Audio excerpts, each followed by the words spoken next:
Reconnu coupable d'avoir mis en scène une agression raciste et homophobe le visant en 2019, l'acteur vient d'être condamné par la justice à une peine de prison ferme par le tribunal de Chicago. Il avait fait appel de la décision de justice, en vain.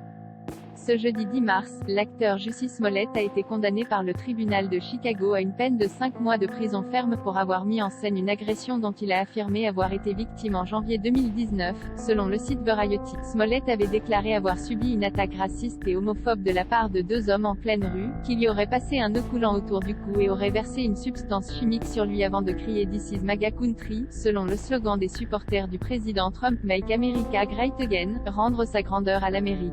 Des déclarations qui se sont avérées fausses. Condamné en décembre 2021 à 5 des 6 chefs d'accusation qui le visaient, l'acteur écope, en plus de sa peine de prison, d'une amende de $12 000 et devra verser $120 000 de plus en restitution à la ville de Chicago pour les frais de justice et d'enquête qu'il a engendrés à tort. Vous avez bouleversé votre vie par votre mauvaise conduite et vos manigances. Vous avez détruit votre vie et vous le saviez, a déclaré le juge James Lynn lors du verdict, qualifiant l'acteur de charlatan.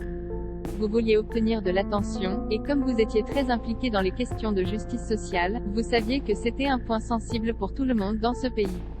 Vous vous êtes apitoyé sur votre propre sort. Clamant son innocence, Smollett a souligné à plusieurs reprises pendant le procès qu'il n'était pas suicidaire, suggérant que s'il était retrouvé mort en prison, cela ne serait pas de son fait. Si Jay fait ce dont on m'accuse, cela veut dire que Jay portait atteinte aux peurs des Noirs américains depuis 400 ans dans ce pays, mais aussi aux craintes de la communauté LGBT, s'est-il exclamé. S'il m'arrive quoi que ce soit une fois là-bas, je ne me serais pas fait ça, et vous devez tous en avoir conscience. Plusieurs soutiens ont exprimé leurs craintes pour le comédien dans le cas où il serait condamné à une peine de prison ferme, au vu de la médiatisation de son procès. Les avocats de Smollett ont lu en vain des témoignages de différentes personnalités publiques, dont le président de la NAACP, Association nationale pour la promotion des gens de couleur, l'acteur Samuel L. Jackson et son épouse Latanya, ainsi que l'actrice Alfre Woodard. Si Jussie est incarcéré, Jay peur pour sa sécurité.